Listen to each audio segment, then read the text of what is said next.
ডিএসসির সামনে কি অবস্থা?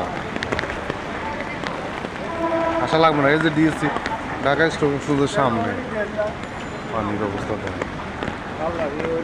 এটা ঢাকা স্টক এক্সচেঞ্জের সামনে যদি এই অবস্থা হয় তো সারা বাংলাদেশের অবস্থা কি হইব দেন। এই যে দেন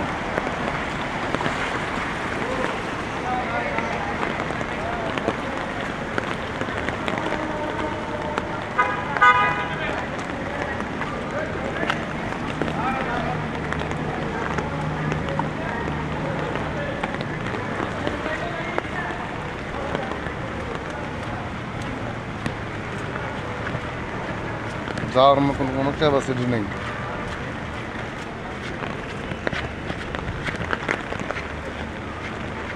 এদিক দিয়ে হুন্ডালে বাইরে তো দিব।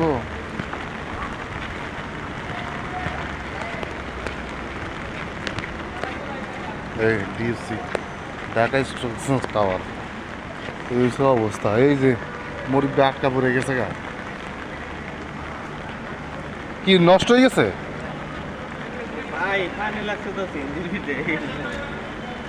নষ্ট হয়ে গেছে না এমনি বন্ধ করে রাখছেন? কোনটা এখন কি ধাক্কা দিলে স্টার্ট হইব?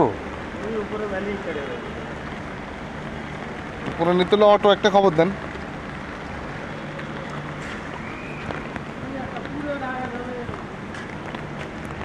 আরে এখানে তো সমস্যাটা হয়েছে কি জানেন, ওই রাস্তাটা কাজ করে না, নিচের এই যে ড্রেনেজগুলো বন্ধ হয়ে রয়েছে, এই কারণে পানিটা নামতে পারতেছে না।